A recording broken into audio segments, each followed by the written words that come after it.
আজকে সরকার অনেক কথা বলছেন, অন্তর্বর্তীকালীন সরকার 15-16 বছরের কি ভয়াবহ নিপীড়ন, কি দুঃসহ যন্ত্রণা, দিন নাই রাত নাই, আতঙ্ক ভয়ের মধ্যে দিয়ে আমাদেরকে ছুটে বেড়াতে হয়েছে এই কারণে যে দেশে একটা দায়িত্বশীল সরকার আসবে, যে সরকার মানুষকে নিরাপত্তা দিবে, যে সরকারকে দেখে বা যে সরকারের পুলিশ বাহিনীকে দেখে মানুষ ভয় পাবে না, আতঙ্কিত হবে না, বাসায় যাওয়া এবং বাসায় থেকে ফেরার পথে আমি কোনো দুর্বৃত্তের দ্বারা আক্রান্ত হব না, যে দুর্বৃত্তের সাথে আপনার ক্ষমতার সম্পর্ক আছে, যেটা 15-16 বছর আমরা দেখেছি।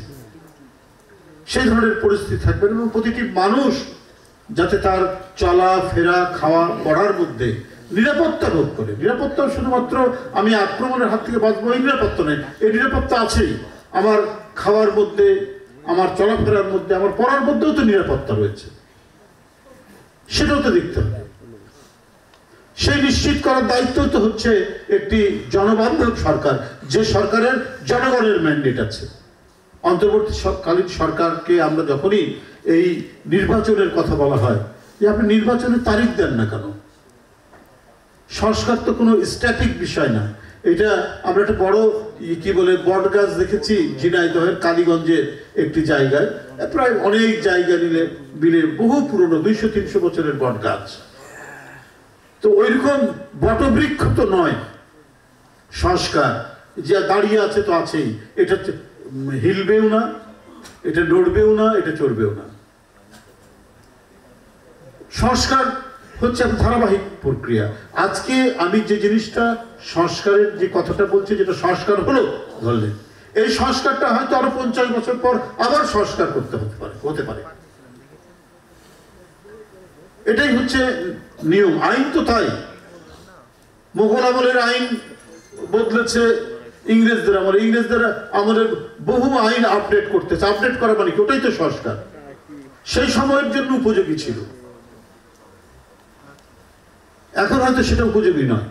আমি এখন যে বিষয়গুলি প্রয়োজনীয় সংস্কারের কথা বলছি, এটা হয়তো এখনকার জন্য উপযোগী, ঠিক আছে, কিন্তু এটা 50 বছর 100 বছর পর বা 30 বছর পর উপযোগী নাও থাকতে পারে। এই জন্য সংবিধানকে, কনস্টিটিউশনকে বলা হচ্ছে একটা ডাইনামিক ডকুমেন্ট।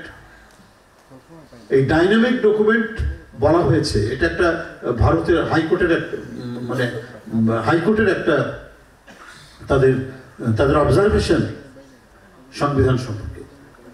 তো তাহলে এখানে এটা নিয়ে এত গরিবেশি কেন?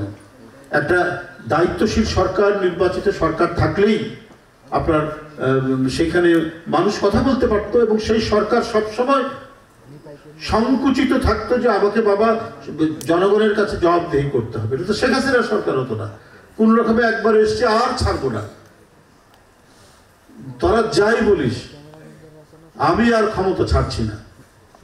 ওরা একটার পর একটা ন্যারেটিভ তৈরি করতো যে যারা আন্দোলন করি, যারা সংগ্রাম করি, তাদেরকে আমরা নাশকতা করছি, আমরা অন্তর্ঘাত করছি, আমরা নানা ধরনের টেরোরিজমের সাথে যুক্ত, বেগম খালেদা জিয়া জঙ্গিদের মদত দিচ্ছে, এই ধরনের ন্যারেটিভ তৈরি করে। আপনারা দেখছেন না এখন ওই যে দুই দেশের মধ্যে যুদ্ধ হচ্ছে, কিভাবে ন্যারেটিভ তৈরি করা হচ্ছে প্রতি মুহূর্তে, যা না তার চাইতে ভিন্ন রকমের একটা তৈরি করে জনগণকে, সে দেশের জনগণ বা আন্তর্জাতিক সম্প্রদায়কে বিভ্রান্ত করার জন্য নানা কথা বলা হচ্ছে। সেটা আবার সেই সমস্ত দেশেও এই বিষয়গুলো নিয়ে আপনার কথাবার্তা হচ্ছে।